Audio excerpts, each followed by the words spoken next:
안녕하십니까? 차구영 목사입니다. 오늘은 하나님의 의도에서 본 구원 이야기 60번째 목숨과 바꿀 수 있는 것이라는 제목으로 말씀을 함께 나누겠습니다. 성경은 죄를 다루고 또 죄에서의 구원을 다루고 있습니다. 하나님을 아는데도 세상의 눈으로 하나님을 아는 방법이 있고 하나님의 방법으로 하나님을 아는 방법이 있습니다. 사람들은 세상을 알려고 학교에 가서 학문을 배웁니다. 유치원에 가면 유치원의 눈으로 세상을 봅니다. 초등학교에 가면 초등학교의 눈으로 세상을 봅니다. 중고등학교에 가면 중고등학교의 수준에서 세상을 보고 대학에 가면 대학생의 각도에서 세상을 봅니다. 그러니까 하나님을 알려면 성경을 알아야 합니다. 성경을 알아도 이성과 지식으로 성경을 아는 경우가 있고 신학으로 성경을 아는 경우가 있고 성령으로 성경을 아는 경우가 있습니다. 하나님의 의도를 알고 하나님의 뜻을 알려면 정말 성경을 알아야 합니다. 세상 사람들은 세상의 잣대로 하나님을 알려고 합니다. 세상의 잣대에서 하나님을 알려고 하니까 자기 수준에 맞는 사람들끼리 모여서 의식을 갖습니다. 그러다가 조직을 만들고 의식을 만들고 교리를 만듭니다. 그러면 종교가 됩니다. 종교는 세상의 눈으로 사람들이 모여서 하나님을 알려고 인간이 하나님을 찾아가는 인간의 행위가 릴리전, 종교입니다. 이스라엘 사람들은 율법의 눈으로 하나님을 알려고 했습니다. 율법의 잣대에서 하나님을 알고 율법으로 하나님을 섬기고 하나님을 사랑하고 그리고 하나님을 증거했습니다. 그러나 복음 아래에 있는 사람들은 복음의 눈으로 하나님을 알게 됩니다. 복음은 예수입니다. 예수를 믿으면 성령을 받아야 합니다. 성령을 받으면 성령이 예수가 누구인지, 예수를 보내신 하나님 아버지가 누구인지를 성령이 알게 하고 성령이 가르쳐 주시고 성령이 인도해 주십니다. 이스라엘 사람들은 종의 신분에서 하나님을 섬겼습니다. 하나님의 백성의 자리에서 하나님을 바라봤습니다. 그러나 복음 아래에 있는 사람들은 자녀의 신분에서 하나님을 믿습니다. 하나님의 자녀는 죄사함을 받아야 자녀가 될 수 있습니다. 하나님의 자녀가 되려면 반드시 예수를 믿어야 합니다. 예수를 믿어도 예수를 그리스도라고 고백하고 믿어야 합니다. 예수를 그리스도라고 믿는 것은 예수를 나의 죄를 사하시는 세이비어, 구세주로 믿는 것을 말합니다. 죄사함을 받고 하나님의 자녀가 되면 하나님을 아버지라고 부릅니다. 하나님의 자녀는 예수를 믿는 자요, 예수를 믿고 침례받은 자요, 침례받은 자는 죄사함 받은 자요, 죄사함 받은 자는 거듭난 자요, 거듭난 자는 하나님의 자녀요, 예수의 이름을 믿음으로 부르는 자들입니다. 이제껏 신학교에서나 유명한 목사님이나 부흥사들의 가르침은 성령을 받고 거듭나야 하나님의 자녀가 된다고 가르쳤습니다. 그렇죠? 우리 그렇게 알고 있죠. 그렇게 배웠고요. 또 그렇게 말하고 있죠. 그러면서 뭐라냐면 성령 받아야 해. 성령 받고 거듭나야 해. 이럽니다. 성령 받고 새로 나야 해. 이렇게 가르쳤고 우리는 이렇게 배웠습니다. 그러나 성령은 거듭나게 하신 분이 아닙니다. 성령 받아야 하나님의 자녀가 되는 것이 아닙니다. 좀 이제 이해가 안 되시는 분들은 고정관념이 돼 있어서 그럴 겁니다. 성령은 믿는 자를 거듭나게 하시는 분이 아니라 거듭난 자를 보증하시는 진리의 영이라고 성경이 증거합니다. 고린도 후서 1장 22절을 읽어보면 확실합니다. 저가 또한 성령이 저가 또한 우리에게 인치시고 보증으로 성령을 우리 마음에 주셨느니라. 고린도 후서 5장 5절에 이것을 우리에게 이루게 하시고 보증으로 성령을 우리에게 주신 이는 하나님이시니라. 그러니까 성령은 보증해 주는 겁니다. 인쳐주시는, 인증해 주시는 겁니다. 다시 말하면 죄사함 받아야 성령이 내주하시는 겁니다. 죄 문제가 해결되어야 자녀가 되는 거고, 하나님의 자녀가 되어야 성령이 오시는 거고, 하나님의 자녀됨을 보증해 주셔야 칭의도 있고 구원의 확신도 있고 구원의 증거도 있는 겁니다. 예수는 죄인을 찾아 구원하러 오셨습니다. 그래서 예수께서도 너희는 가서 내가 궁유를 원하고 제사를 원치 아니하노라 하신 뜻이 무엇인지 배우라. 내가 의인을 부르러 온 것이 아니요 죄인을 부르러 왔노라 라고 마태복음 9장 13절에 말씀합니다. 그러나 성령은 죄인에게 오지 않습니다. 성령은 죄 사함 받은 자, 의인에게 옵니다. 그러니까 성령은 죄 없는 곳에 죄 사함 받은 의인에게 오셔서 의롭다 함을 인치시는 진리의 영이 되십니다. 다시 말하면 거듭난 자를 인쳐주는 겁니다. 성령이 거듭나게 해주시는 것이 아니고.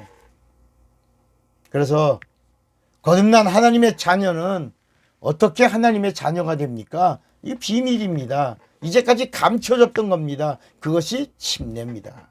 그래서 구약 사람들이 예수를 믿으려면 침례받고 예수를 믿습니다. 그래서 구약에 있는 백성들이 침례받는 것은 회개의 침례고, 예수를 믿는 사람이 예수의 이름으로 침례를 받는 것은 죄사함의 침례요, 거듭남의 침례요, 그리스도의 옷을 입는 침례가 되는 것입니다. 침례는 다시 한번 정리해 볼게요. 침례는 예수 안에서 나를 장사 지내는 겁니다. 그래서 물속에 들어갈 때 이렇게 눕는 겁니다. 죽었노라. 장사 지내는 겁니다. 그리고 물에서 다시 나올 때 살았노라. 예수와 연합하여 영원히 살 자가 되었노라. 이렇게 물에서 나오는 겁니다. 세례가 아닙니다. 그래서 이 침례는 예수 안에서 나를 장사 지내고 예수 안에서 다시 태어나는 실상입니다. 침례는 의식이 아닙니다. 믿음의 실상입니다. 그래서 마태복음 16장 16절에 믿고 침례를 받는 사람은 구원을 얻을 것이요 믿지 않는 사람은 정죄를 받으리라 라고 말씀합니다.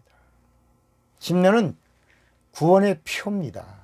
어떤 사람은 침례가 구원의 표라니까 아주 충격을 받습니다.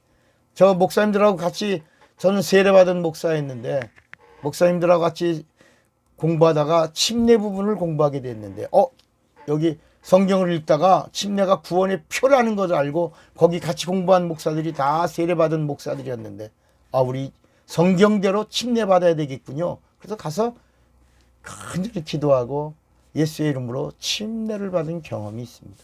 바로 그 충격적인 말씀이 베드로전서 3장 21절입니다.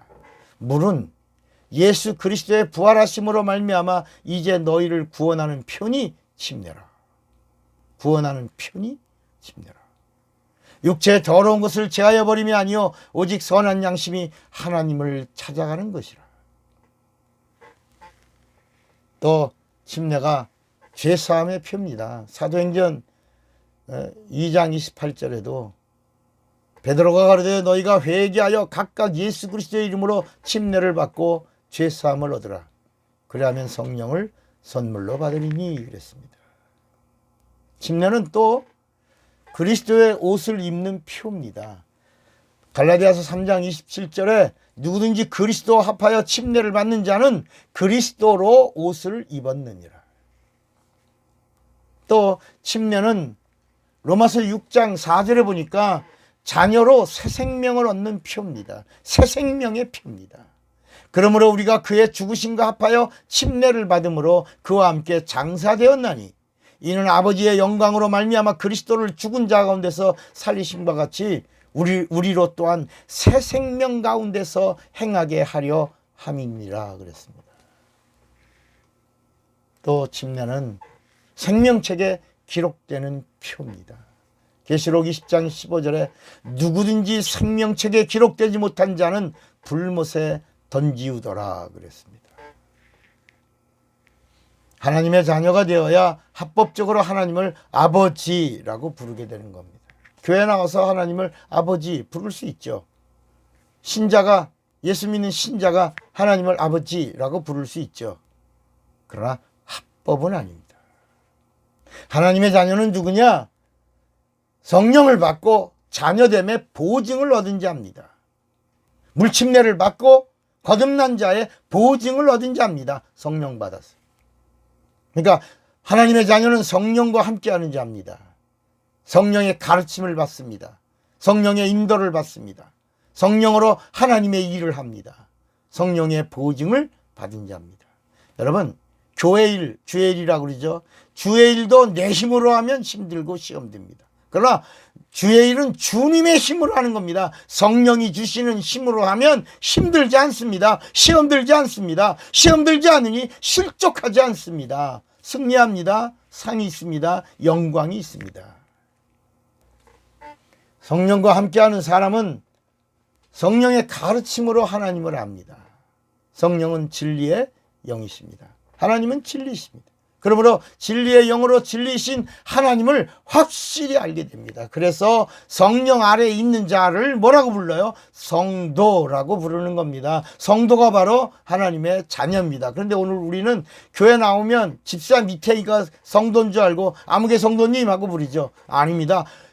최고의, 장로의 최고의 위가 성도입니다. 목사의 최고위가 성도입니다. 성령을 받고 보증을 받아야 합법적 자녀입니다. 성도는 성령의 증거가 있는 자요, 성령의 인도를 받아 하나님을 증거하는 증인된 자를 말합니다. 성도는 성령으로 하나님을 알고 성령으로 예수를 배우고 성령과 함께 예수를 증거하는 자입니다. 세상 지식으로 하나님을 아는 자와 율법으로 하나님을 아는 자와 복음으로 하나님을 아는 자와 성령으로 하나님을 아는 자가 각각 다른 것처럼 구원에 대한 경험과 증거도 각각 다른 것입니다. 세상에 구원을 말하는 자가 있습니다. 육적인 구원을 말하는 자가 있습니다. 질병에서 구원을 말하는 자가 있습니다. 영혼의 구원만을 말하는 자가 있습니다. 율법을 지켜야 구원이 있다고 믿는 자도 있습니다. 사도행전을 보면 율법을 지켜야 구원을 받을 수 있다고 하면서 예수 믿는 자들에게 할례받기를 강요하는 그런 모습이 나옵니다. 이스라엘 사람들 중에 예수 믿고 성령 받은 사람들의 눈으로 보니 구원을 받은 이방인들을 또 보니 이방인들의 구원이 너무나 쉬워 보였고 자신들은 율법을 지키다가 예수를 믿고 성령을 받았는데 이방인들은 너무나 편하게 예수 믿는 걸 보고 너무 억울해갖고 이방인 중에도 예수 믿고 구원받은 자들에게 율법의 멍에를 매게 하려고 그래도 예수 믿어도 할례 받아야 된다 이렇게 말한 겁니다. 그래야 피착 공평하다 그랬습니다. 그래서 사도행전 15장이 예루살렘 회의가 있습니다. 이 예루살렘 회의에서 결정되지 않았다면 오늘도 예배 끝나고 돌칼 갈아요, 그리고 할례 의식해요, 막 여기저기 피를 닦아요, 막 이런 일들이 교회에서 있었을 것입니다. 사도행전 15장은 예수님의 가르침을 다시 확인합니다. 성경은 구원을 영적인 구원, 즉 죄에서의 구원을 말합니다.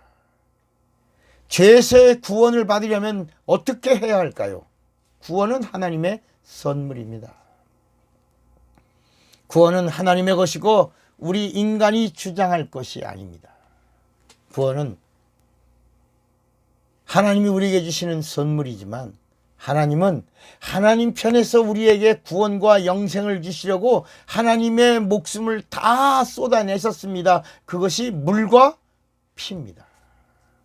하나님의 피에는 하나님의 생명이 있습니다. 하나님은 영원한 생명을 주시려고 피를 쏟으셨습니다. 인간은 하나님이 주시는 구원과 영생을 얻기 위해서 드릴 것이 하나밖에 없습니다. 바로 목숨입니다. 목숨과 영생을 거래하는 것, 이것이 신앙입니다. 나는 목숨을 드리고 하나님으로부터 영생을 받는 것, 이게 믿음입니다. 삭개오가 예수를 만나서 목숨을 걸고 회개하고 회개의 예물을 내놓습니다. 회개의 예물이 사형에 해당하는 예물인 것을 아신 주님은 삭개의 예물 속에 담긴 목숨을 받으시고 이렇게 축복하셨습니다. 오늘 아브라함의 구원이 삭개오와 그 집에 임하였다. 이 말씀은 아브라함의 믿음과 삭개오의 믿음이 same believe, 동일한 믿음이라고 말씀하신 겁니다. 우리의 구원은 삭개오의 믿음과 같은 목숨을 걸어야 합니다. 삭개오의 믿음과 아브라함의 믿음의 동질성은 목숨을 걸 겁니다. 아브라함은 목숨을 걸고 갈대아 우르를 떠났습니다. 신앙의 결단이 필요할 때마다 목숨을 걸고 순간순간 결단합니다. 이삭을 바칠 때도 목숨을 걸고 결단합니다. 무엇이 목숨을 건 신앙일까요? 진실을 드리고 진리를 받는 것이 목숨을 건 신앙입니다. 그럼 우리가 하나님께 드린 진실이 뭘까요? 그 진실은 정직입니다. 그러니까 정직하게 목숨을 드리는 겁니다. 오염되지 않고 목숨을 드리고 영생을 받는 것이 최고의 복입니다. 하나님도 인간에게 영생을 주시려고 십자가에서 하나님의 생명을 다 쏟아내셨습니다. 그러므로 우리 인간도 영생을 얻으려면 정직하게 목숨을 내놓고 목숨을 걸고 하나님의 영원한 생명과 거래를 해야 하고 마침내 그 거래를 성공시켜야 합니다. 목숨을 건 순종, 목숨을 건 믿음, 목숨을 건 예배, 목숨을 건 기도가 참 신앙입니다. 구원은 목숨을 걸고 하나님의 영생을 얻으려고 하는 자에게 주시는 하나님의 선물입니다. 목숨을 걸고 믿는데 왜 구원이 없습니까? 왜 영생이 없습니까? 목숨을 걸고 예배하는데 왜 하나님이 찾지 않으시겠습니까? 목숨을 걸고 기도하는데 왜 응답이 없겠습니까? 당신은 하나님과의 관계에 목숨을 걸고 계십니까? 사랑하고 축복합니다. 할렐루야. 예수 차구영 목사입니다.